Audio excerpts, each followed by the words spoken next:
കൊല്ലത്ത് ദേശീയപാത നിർമ്മാണത്തിൽ അപാകത. കൊല്ലം ബൈപ്പാസിൽ നീരാവിൽ പാലത്തിൽ സർവീസ് റോഡ് ഇല്ല.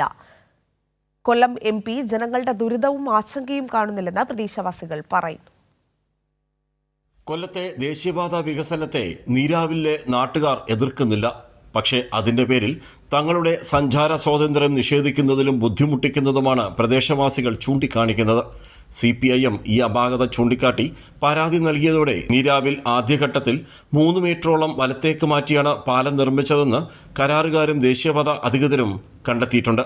കാവനാട് ഭാഗത്തു നിന്നും മേവറത്തേക്കുള്ള റൂട്ടിൽ നീരാവിൽ പാലം സ്ഥിതി ചെയ്യുന്ന ഭാഗത്തിന്റെ ഇടതുവശത്ത് സർവീസ് റോഡും ഓടയും കഴിഞ്ഞാലും 3 മീറ്ററോളം സ്ഥലം വെറുതെ കിടക്കുന്നു.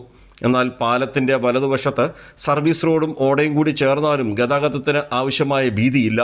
നീരാവിൽ ഭാഗത്ത് ബൈപ്പാസിൽ നിന്നും സർവീസ് റോഡിലേക്ക് കയറുന്നതിനായി റോഡ് നിർമ്മിച്ചു. എന്നാൽ റോഡിന്റെ വീതിക്കുറവും സ്ഥലപരിമിതിയും മൂലം ഈ റോഡിലേക്ക് വാഹനങ്ങൾക്ക് വളഞ്ഞു കയറാനും കഴിയില്ല.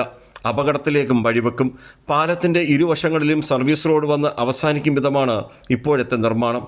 ഇവിടുത്തെ പ്രശ്നം എന്ന് പറഞ്ഞാൽ ഇത് കൊല്ലം കോർപ്പറേഷൻ നീരാ ഡിവിഷനാണ്.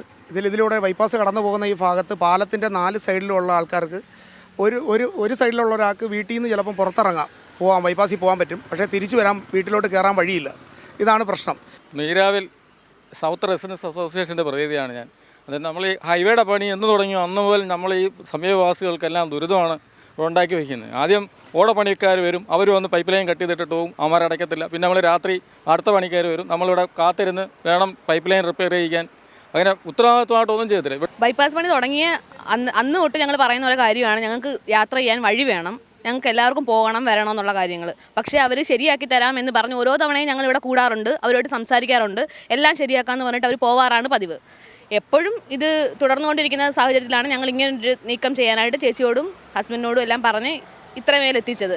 ഞാൻ നീരാവി ഡിവിഷൻ കൗൺസിലർ, എൻ്റെ പേര് സിന്ധൂറാണി എന്നാണ്. ഇപ്പോൾ നമ്മുടെ ബൈപ്പാസിൻ്റെ പണിയുമായി ബന്ധപ്പെട്ട് ഒരുപാട് കംപ്ലയിൻറ്റുകളാണ് നമുക്കിപ്പം നിലവിലുള്ളത്. അതുമായിട്ട് ബന്ധപ്പെട്ട് നമ്മൾ 5-6 മാസക്കാലമായി ഇതിൻ്റെ ശിവാലയ കൺസ്ട്രക്ഷനുമായിട്ട് പലവിധ ചർച്ചകൾ നടക്കുന്നുണ്ട്. കാരണം നമ്മുടെ എൻ്റെ ഡിവിഷനിൽ തന്നെ തെക്കേ ഭാഗം എന്ന് പറയുന്ന ഒരു സൈഡിലോട്ട് അവർക്ക് സർവീസ് റോഡ് നമുക്ക് 3 മീറ്ററേ അവർക്ക് പറഞ്ഞിട്ടുള്ളൂ. അതായത് അവർക്ക് ആ വീടുകളിൽ നിന്നും പുറത്തോട്ട് ഇറങ്ങാൻ സാധിക്കും, പക്ഷേ തിരിച്ച് വീട്ടിലോട്ട് കയറാനുള്ള മാർഗം അവർക്കില്ല. അതിനെക്കുറിച്ച് ഞങ്ങൾ ഒരു 5-6 മാസക്കാലമായിട്ട് എല്ലാവരുമായിട്ട് ഞങ്ങൾ ബന്ധപ്പെട്ടുകൊണ്ടിരിക്കുകയാണ്.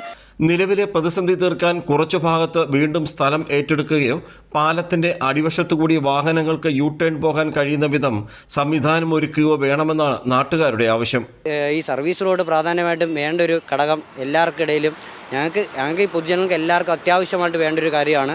സർവീസ് റോഡ് അത്യാവശ്യമാണ്. അതിപ്പോൾ എല്ലാ സർവീസ് റോഡ് ഉള്ള അതേപോലെ തന്നെ നമുക്കും സർവീസ് റോഡ് വേണം എന്നൊരു തീരുമാനമാണ് ഞങ്ങൾക്ക് ഇവിടെ പറയാനുള്ളത്. സർവീസ് റോഡ് നിർമ്മാണത്തിലെ അപാകത മൂലം നീരാവിൽ ഭാഗത്തെ നിർമ്മാണം പ്രദേശവാസികൾ ഇടപെട്ട് തടഞ്ഞു. രാജ്കുമാർ, കൈരളി ന്യൂസ്, കൊല്ലം.